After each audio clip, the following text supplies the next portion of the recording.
Joiners, welcome back. Episode 10 of the Industry in a Joint podcast. We're with Kevin Brown today, CEO of Icetana AI, computer vision surveillance software based here in Perth, ASX-listed. We're about to get the inside scoop on where his AI is going. So we've got gun detectors, fight detectors, knife detectors, and we've also got agentic AI working on the workflow. So, if there is a spill, the agentic AI makes a decision about whether it gets sent to a Telegram group with the cleaning team or whether it gets sent to one of the cleaning robots. And right now we've got an integration with SoftBank's cleaning robots. So that's the end-to-end use cases. Someone spills something, Icetana finds it, sends the robot out, cleans it up, no one has a slip, trip and fall. Mm. So Icetana is watching real time what's happening on video footage. Yeah. And we it's important, I would say, to separate ourselves from the surveillance world. I was watching a few things about Palantir, watching, cameras, and it's difficult to pick this apart, but there's a good way of doing this, and there's a bad way of doing it, and often the public can't discern the two. So let me clarify this. Facial rec got a bad rap because the first iteration of facial rec, there was a company, I can't remember the name. I want to see Clearview. It's probably not.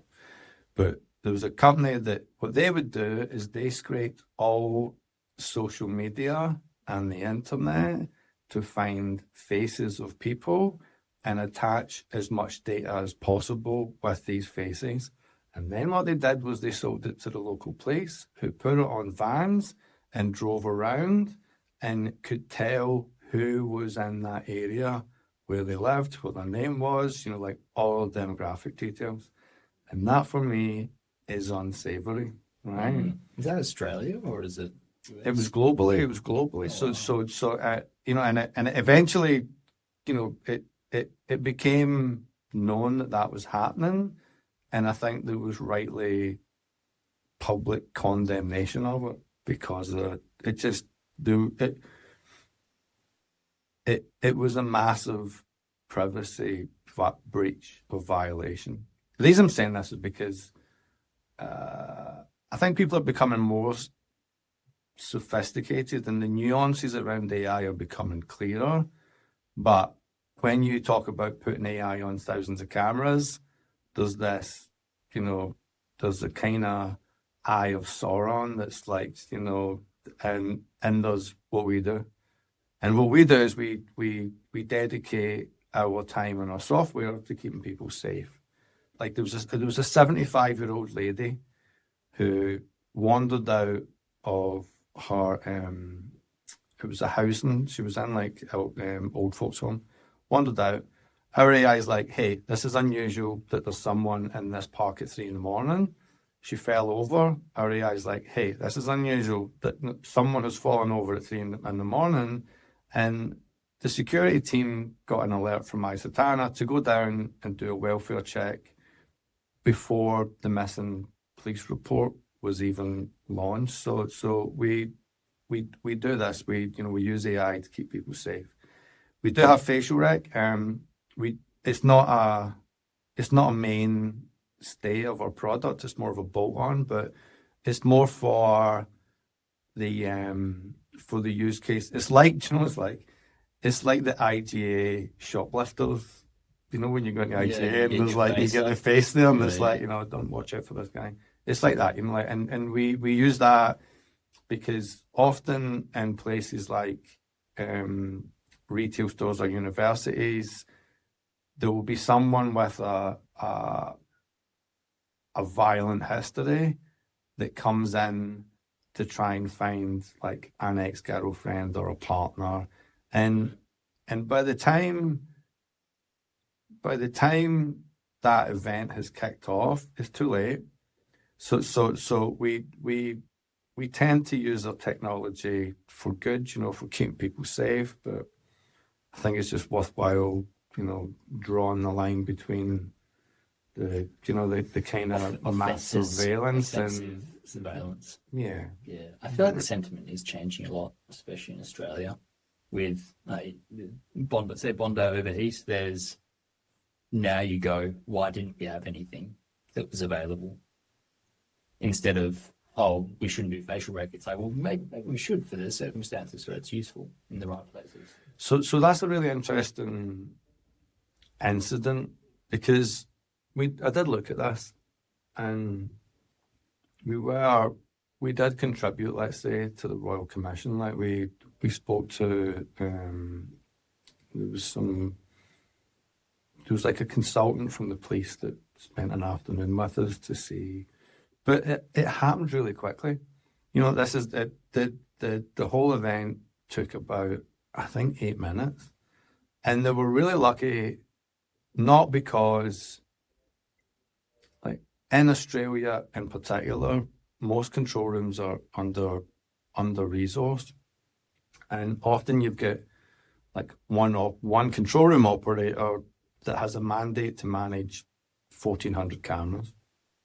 And honestly, if I put 50 cameras on the screen just now and asked you to monitor it for 2 minutes, you would fail.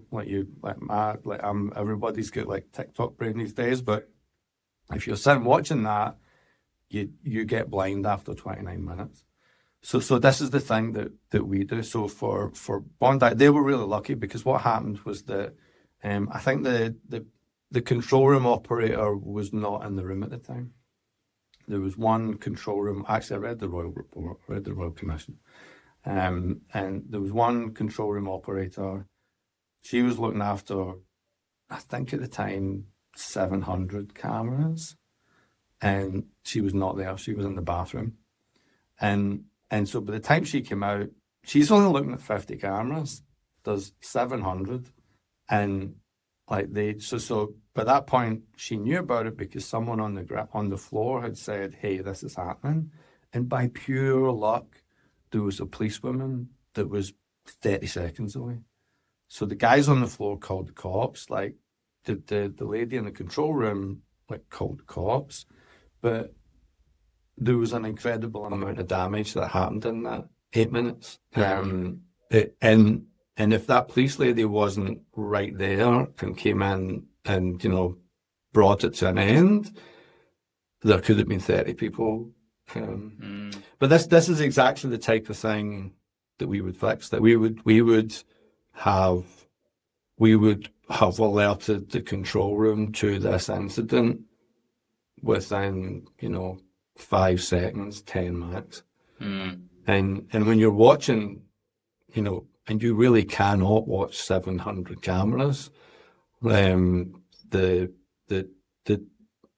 response time difference is massive when you put Icetana behind it. And for the people playing at home, on the technical side, what does it look like in terms of, you have CCTV footage gets processed, image recognition, anomaly detection, then outputted as a WhatsApp note or another message? Well, there's a few ways that it actually works. So we write software. We don't build cameras. So we're agnostic of hardware. We put our software on local servers.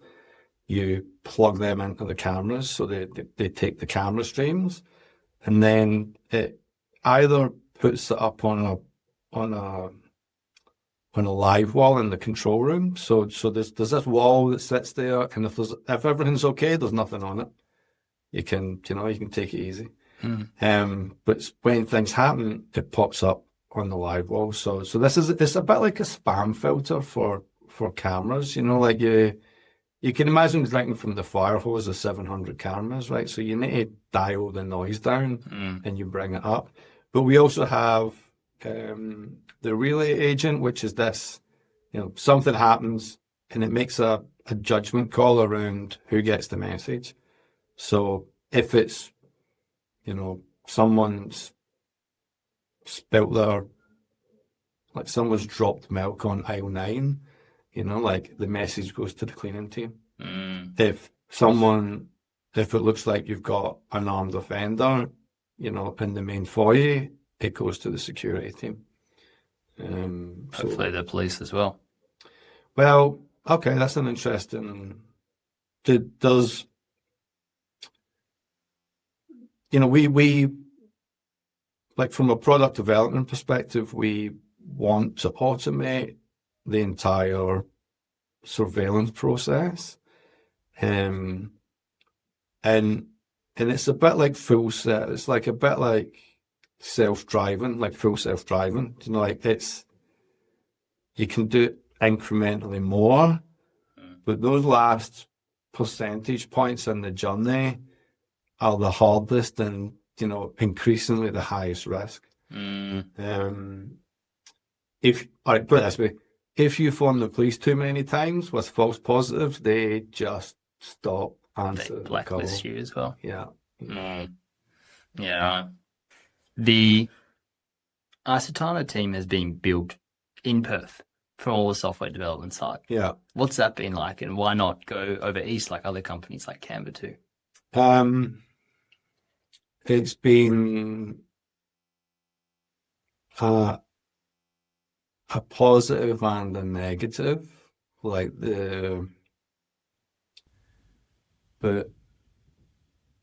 if you have a compelling product and story, then you tend to shake out the clever people and in a region, and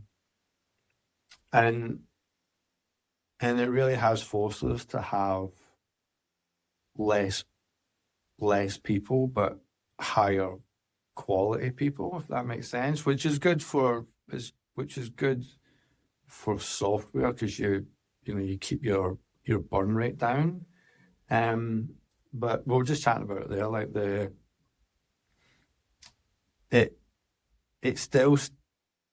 I'm still not crisp on the future of software development, right? Like my instincts right now are that, at VGW, like we hired 200 software engineers, I think. Actually, yeah, I think by the time I left VGW, there was about 160 in the product and the software engineering team. So I know that you can hire like a lot of high quality software engineers, but the machine learning side of things is new. Like it is, we about maybe 5 years ago, we couldn't find any machine learning engineers because no one really knew what it was, and it was one of the deep, the kind of deepest geeks that that could understand what we were talking about. And now everyone does machine learning and AI. And so, okay, summarize the it's been good because we've got a high quality small team, but if AI doesn't deliver on the accelerants for software in the way that I expect it to, scaling the business in Perth is going to be challenging. But you've done it before with VGW. Yeah, but it was funny, like VGW, it required different skills. But yeah, I have done it before. And I think actually, okay, yeah, if we needed to scale this team up here, we probably could. What's your take on how AI is going to change software, ML? And I guess on that, do you see couldn't find anyone with ML experience 5 years ago, the same as can't find anyone with AI experience now, like a similar life cycle? Yeah, well,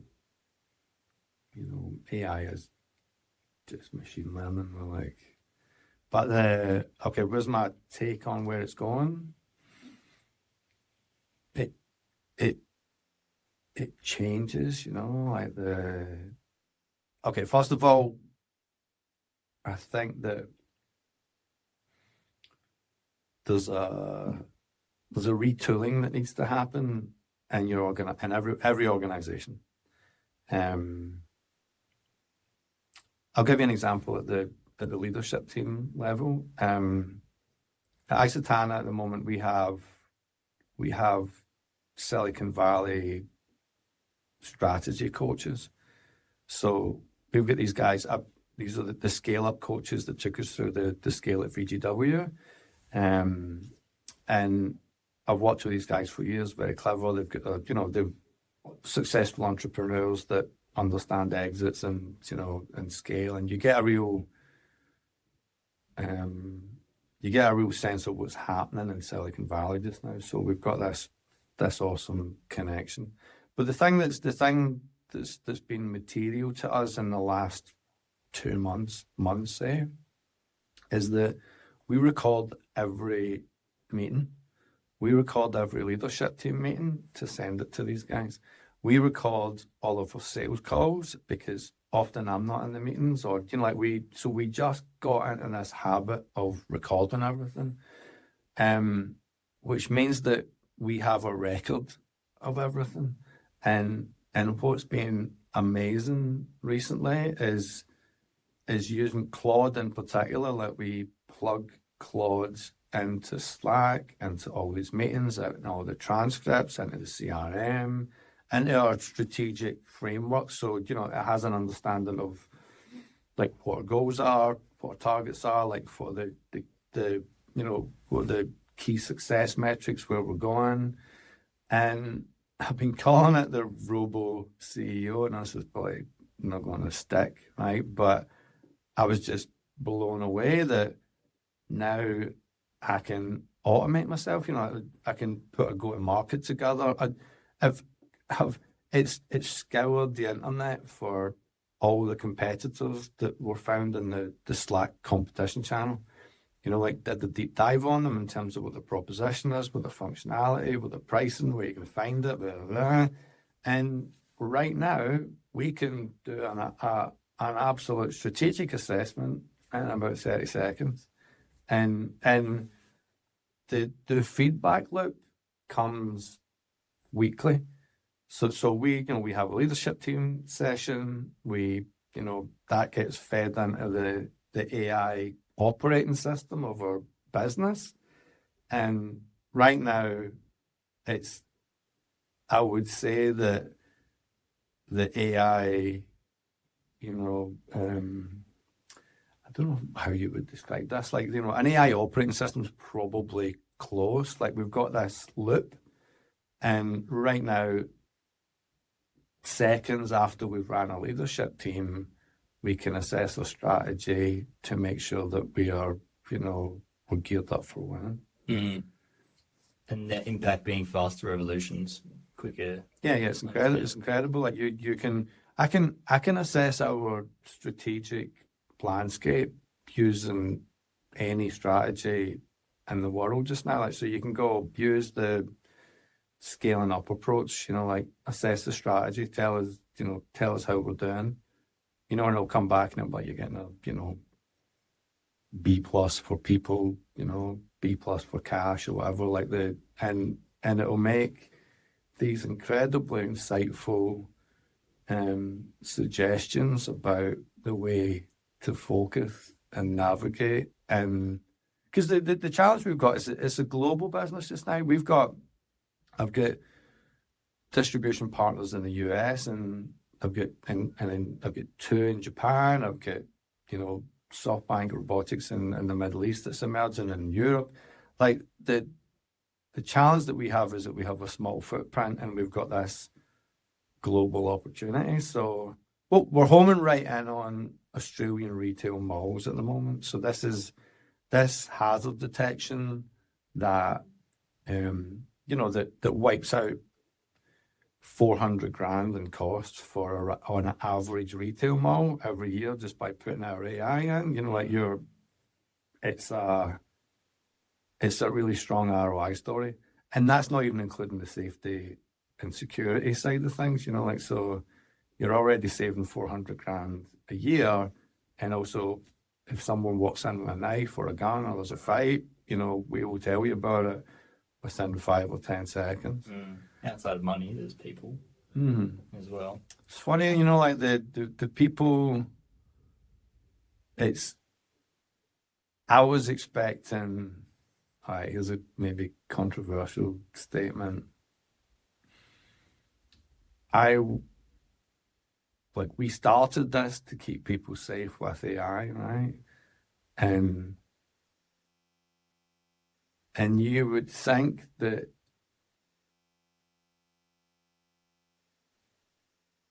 would be more important than it is. And, like the people care about money. Like we've got this kind of underlying mission and vision. And by the way, we're still following it. I don't want to see people trip and fall.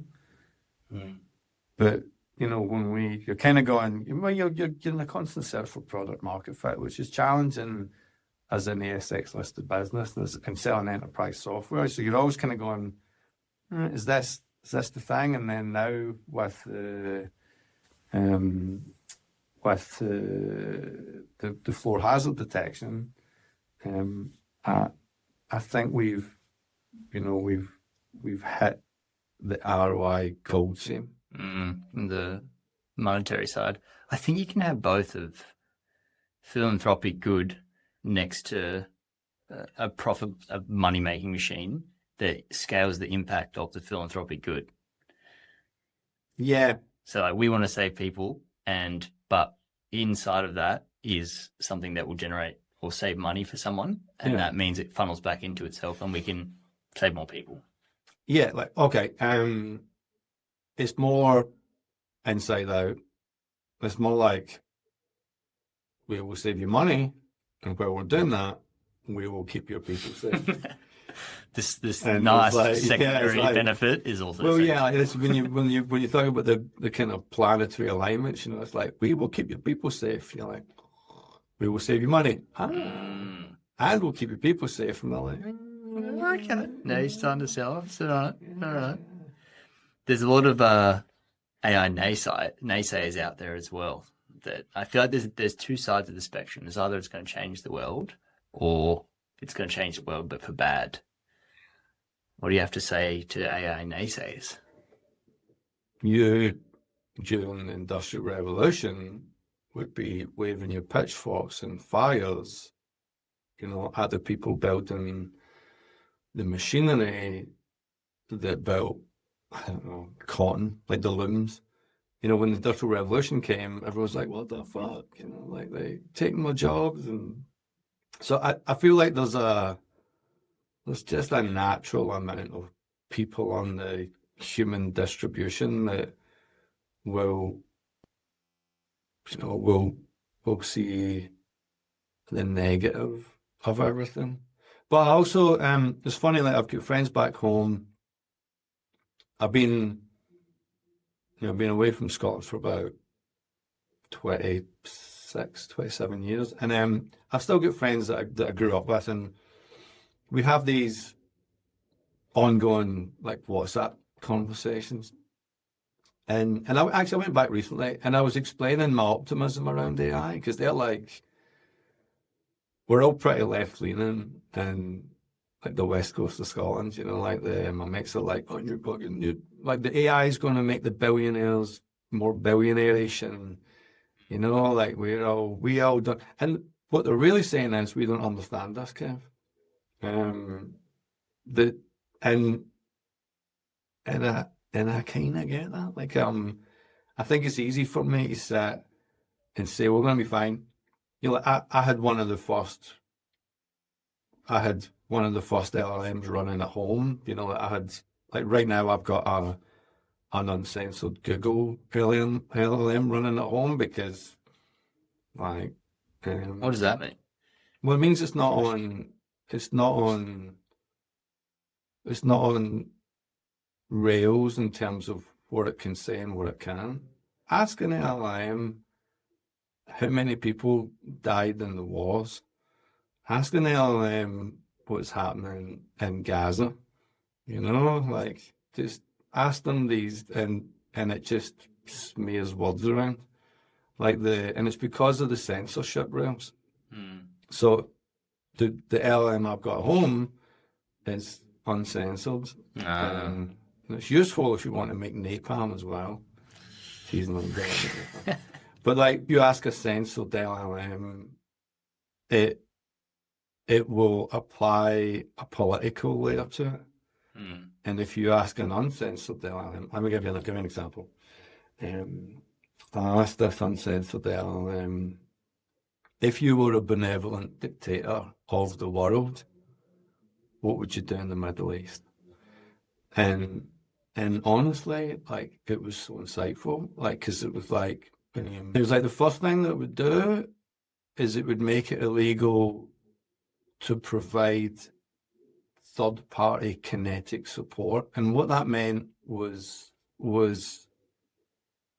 having these kind of proxy support, like, the way that, the Iran will support Hezbollah and America will support, like Israel and China supports Iran, Russia, and it's a quasi war. It's like I would stop that.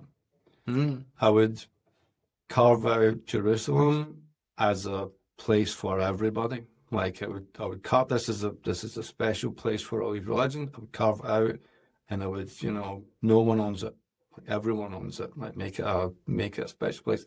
And then it said, but that's not enough. Like I would like, we need to change the opinions. And basically what it said was we need to educate the people on both sides about the humanity on the other side. Like, the point that it was basically saying, and I think this is true of anyone, like to break out of ignorance and bigotry, you need to go and spend time with the people that you have ignorance and bigotry, around. But I've got a Protestant wife. But anyway, the point was that there was no political slant on it. It was a genuine attempt to fix a thing without taking a side. Whereas if you ask a Chinese model, it's going to give you the Chinese version. You ask an American model, it'll give you the American version. I haven't tested that. Do you think that will be a problem that we have to consider going forward? Because how you run Icetana, if you're using Claude, is going to be more US leaning in strategy, or it's just so up there it doesn't really matter to a problem like Icetana. Because I'm not like there's no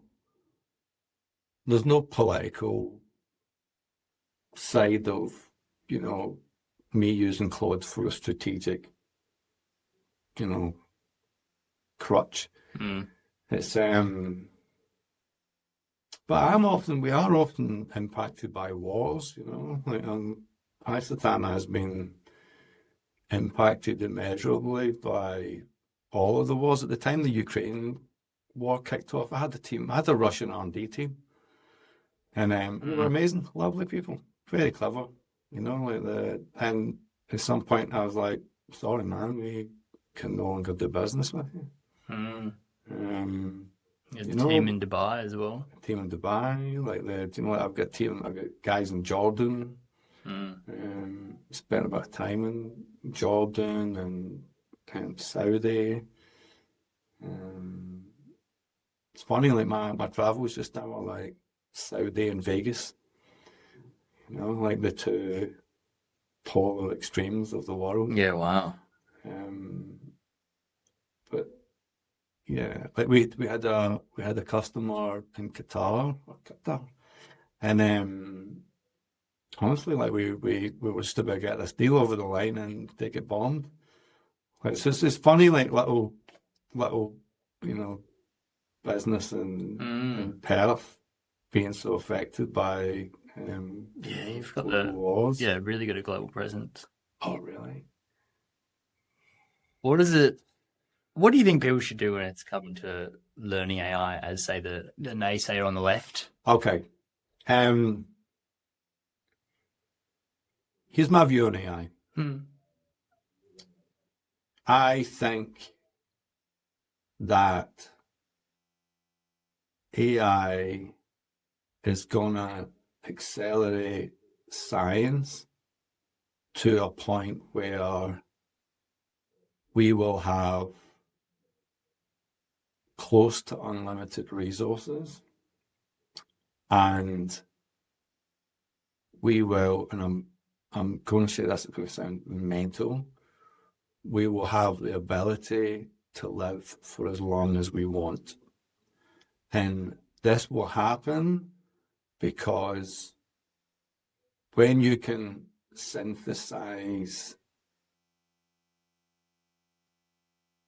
let's say, chemistry, like right now there's a digital version of a fruit fly in Google's servers, and just to keep this fruit fly alive takes, a lot of tech, a lot of, wattage, a lot of whatever.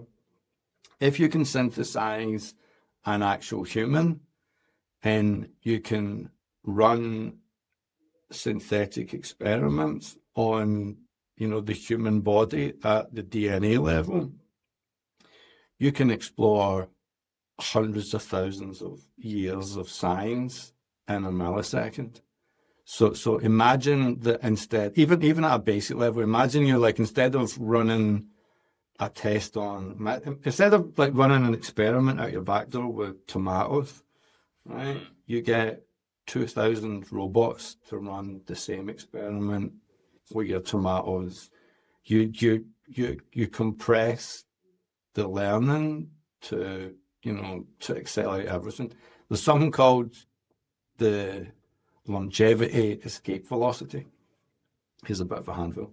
So in the last 20 years, our life expectancy has increased by 5 years. All right. So this is true. 20 years, we've extended by 5 years. As time goes on, that life expectancy increases. And at some point, based on the acceleration around AI, the amount of time that our life extends in 1 year will be greater than 1 year. Right, so that's, what that means. We get to choose. The reality is there will be some other front coming to kill us.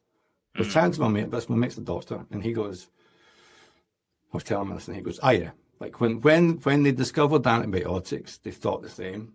He was like, because most people were dying from things that antibiotics, killed. And then once they get rid of that, there's another front. And then it's like, dementia or Probably mental health. Yeah, that's the thing. Like, I didn't realize most women these days die of dementia. Yeah, right. So anyway, but once we get to the point where things keep moving, like where we can live longer, I think the consequences are going to be that will cause more of a problem than any AI. You imagine things right now like Trump never dying. Like right now, I think we're like, I'm looking at that going, we just need to wait, 5 years. And, so, he's done. Like death is a good thing for politics. Like there's a whole bunch of old white men, like doing shit that the youngsters are like just waiting to fix them. So if anything, the catastrophic side of things on AI is already happening. In terms of, you look at Twitter or you look at social media, it's just all bots, just yapping each other, yapping shit. What the dark, I think it's the dark web theory or the dark. But it's just that the internet's just full of AI slop. Well, you've got two boys that are 18 and 20, 17? 18, 21. We're going to live forever in the future. AI's coming. What do you give to them as advice for to do with their career right now in Perth? One of them's selling, one of them's in sales, and he is not in danger of AI taking his job because I think sales is a relationship thing, and like you can automate a bunch of the sales process, but you cannot automate that human connection that makes people trust you. So I think he's fine. The other one's a mining engineer, and like so, the mining, the math and mining engineer is like difficult. Like it's not, but AI will, it will reach that point. It's not there yet, but you still need to turn up on site. You need to do the thing. He's up the great thing. He's like point to a hole and go. yeah, he's like driving 100-ton trunks, blowing signs up, like finding gold. Like he's having a great time. So they won't see it as a hindrance. I remember once talking to my boy Kane. He was about 10 and going, Kane, make a list. We're going shopping. And he picked up his phone and went, hey, Siri, make a list. And I was like, what is this? So they just think differently. They're not sitting at home rocking back and forth, going, "Oh, this fucking AI's coming for me." It'll just be part of it. And I see it with the youngsters in the office as well. Like our marketing manager, she does the work of 15 people, and she does it just by naturally picking up all of these new techniques and just getting right into it. She was like the first kind of 10x contributor when AI landed, and I think it's the older folks that are really gonna they're gonna fight against it. But you're like, mate, yeah, It's coming. I do worry about.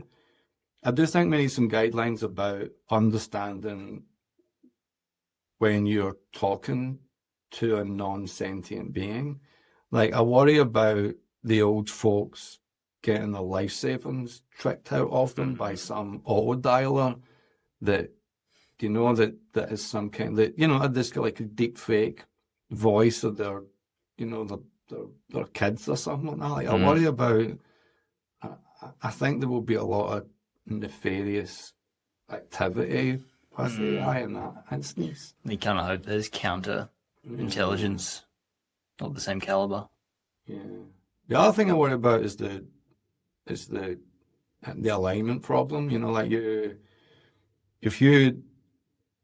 There's been a few instances with AI where, did you hear about the one where they simulated the guy that was going to switch the AI off, and they gave the AI access to his emails? And is this the Anthropic one where they blackmailed them in a simulated environment? Yeah. So it was like, hey, you switched me off, I'm blackmailing you.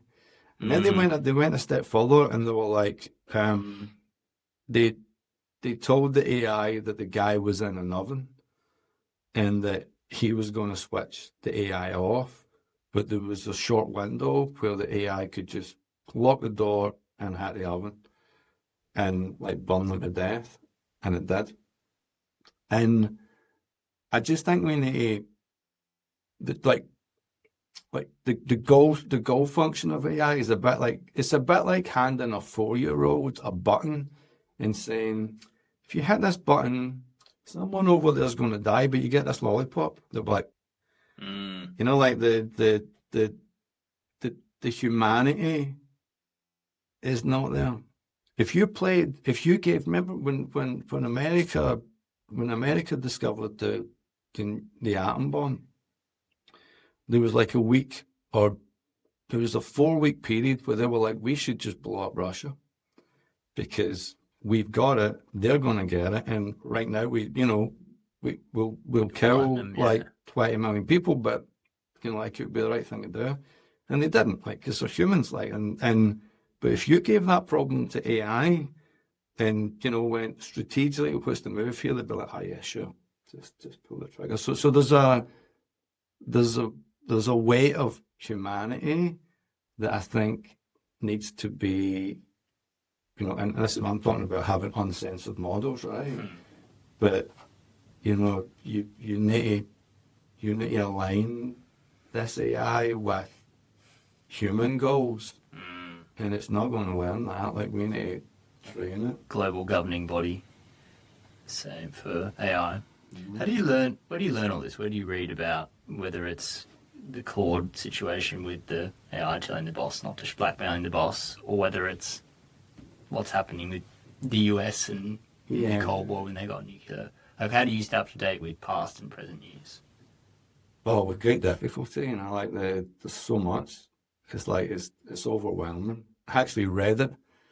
I do a lot of just reading Reddit Oh, Reddit. from the AI forums. Yeah. And we've got like everyone in Icetana, we've got like a AI news or Slack that everyone's always firing things in.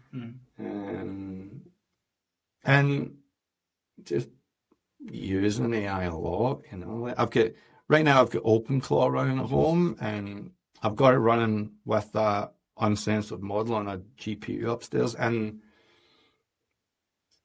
it's hokey, you know, like it's real flaky. So I've got that flakiness running, and I'm restarting this. Actually, what I do is I've got Claude managing OpenClaw, managing this Google Uncensored LLM. model. Yeah, actually, I threw the uncensored model in the bin because it was too big, and I needed a small. So right now I've got a kind of dumb AI at home on a machine managing my emails and my calendar, and I've got another AI that manages that.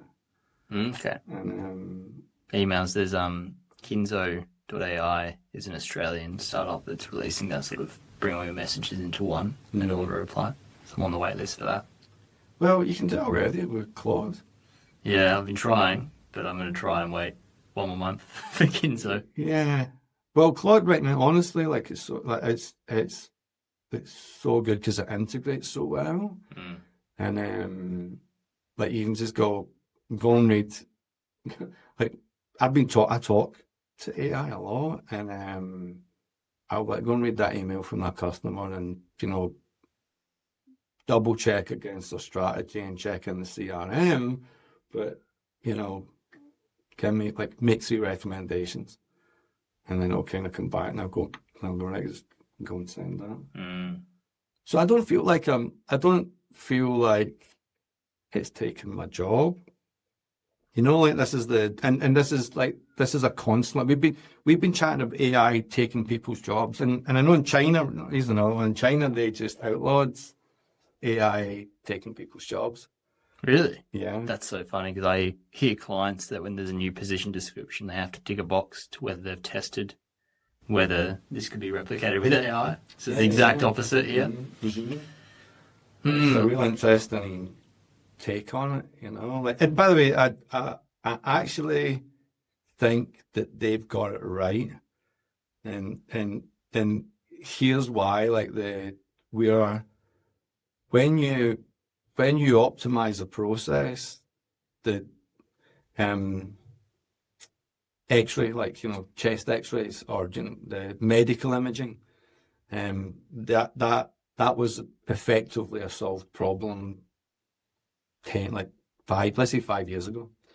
And at the time they were like, okay, there will be no one should go into this career anymore because AI can do it, and it can do it reliably.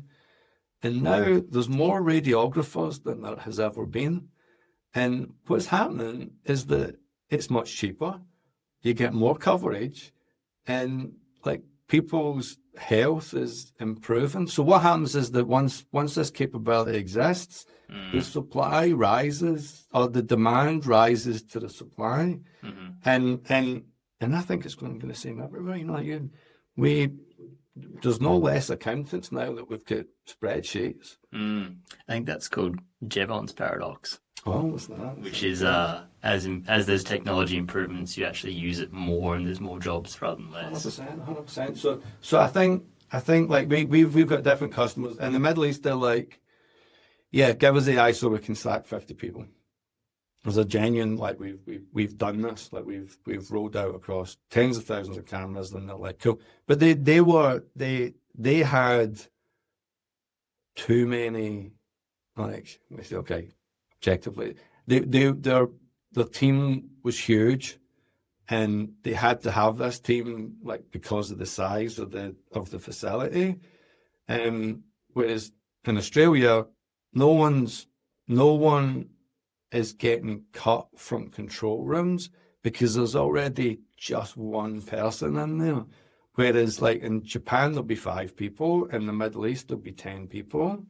So this nuance around whether AI is taking a job or not is it's a dance that we've been, and there'll be involved in. disruption. Kev, I want to bring us into land with 3 quick-fire, more personal questions. All right.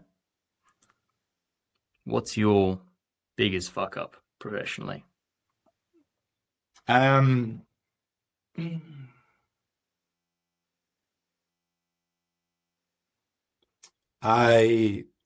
built a big ERP system for a local building company.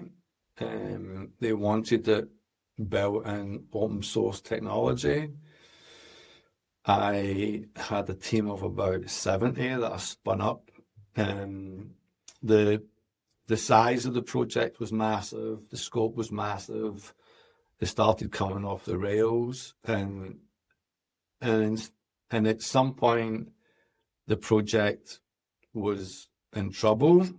And instead of managing my stakeholders and my steering committee, I focused on fixing the technology and the product on the project and the product, which I did in time, but I lost sight of the stakeholders, and it was like the operation was successful, but the patient died, and this is a good fuck up for me because it's mine. It's like I lost a local business, millions of dollars, and it was painful as fuck. And at the time, I just thought my career was over, and there was a lot of tears and snorters. But it's a good fuck up for me because I have a bias for this technology. I get on with technology better than people, and I need to pull my head out and make sure that the stakeholders and the humans in my life are managed and communicated with. The people are more important than technology. Yeah, there's more fuck ups. Like but they're less meaningful and more innocuous. Like I've had 7 failed businesses, but none of them feel like a fuck up. Not starting it would have been the fuck up. But yeah. Yeah, I like that. Yeah. Second last one. What's on the opposite side of that? What are you most proud of in your work? In my work just now? I think my team. Like, I know this is like real cliched, but one of the things that's important to me is spending time with good people, and we've got this small team. I've got like a 7-day rule where if I get up for 7 days in a row and I'm like, ugh, I'll leave. Because if that happens, I'm going to get sacked anyway. I've been sacked from a lot of jobs as well. But I get up every morning and I look forward to going in to hang about with the team that I've got and to build the things. And like I spend the weekend geeking out, like tinkering, and it's like a hobby for me.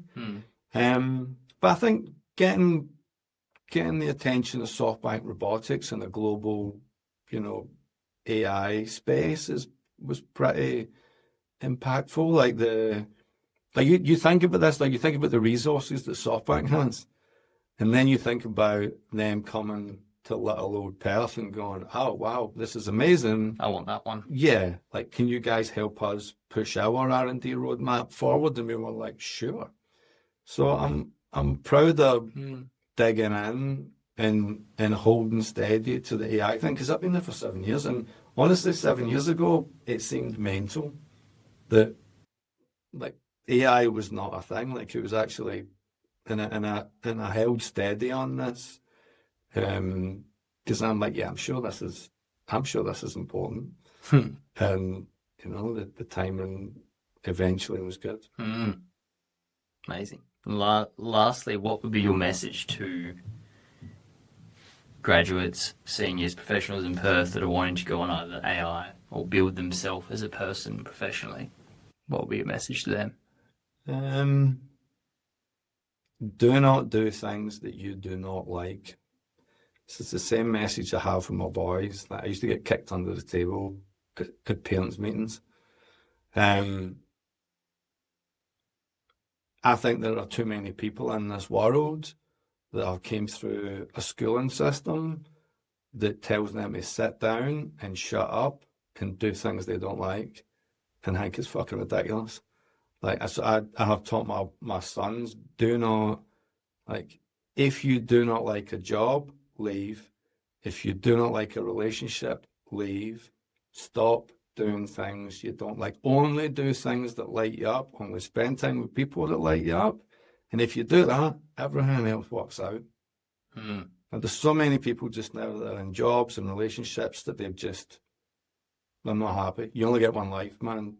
Walk away from all these things and go and do the things that light you up. Be with people that light you up. But still do hard things? This is good. Because this is the nuance where you still need to do your tax return. Yeah. And I'm like, no, you don't. Like, you go and do the thing that makes you money that you can pay someone else to do your tax return. How do you balance doing hard things with doing things that you don't like? What do you define as a hard thing? Building a business and cap raising, perhaps, Yeah. would be a hard thing. Okay. I'm doing those hard things, and I wake up most mornings. Like there's definitely stress, you know, like there's a level of self-discovery that I did not sign up for 7 years ago. Like it's like entrepreneurial. Like you don't this. Entrepreneurial. It's like an absolute self-help journey that you go through. So I don't think you should avoid hard things, because to do the thing that you love, to be with the people that light you up, to do the thing you love, you need to do those hard things. But if you spend time with people you don't like, if you do things you don't like, you still need to do those fucking hard things, but you're not going to be motivated to get through it. So okay, you cannot avoid the hard things, but stop doing the things that you don't like. It's like, you know, like if you're a good swimmer, be a good swimmer. Don't go, I need to be the best marathon runner. Stop it. Do the thing that you, generally if you enjoy a thing, I think you'll be good at it. In terms of AI, I have no idea, man. Like the youngsters these days will deal with this way better than anyone my age. You know, so just do your thing. But also just go and do it. Here's one last. The amount of worry that you have about other people is useless. No one gives a fuck about you. When you're like launching a website with your new business idea and you're worrying about the spelling mistakes and all that, 4 people are going to see it. You know, like when you're worried about the failure on the stage of, you know, wherever you are, no one fucking cares. Like you're like, you should just do the thing that you want. I sound like fucking Gary Vee. I don't want to sound like Gary Vee. Well, let's bring him to land. Yeah. Thank you, Gary Vee, for the podcast. Really appreciate it, Kev. Easy.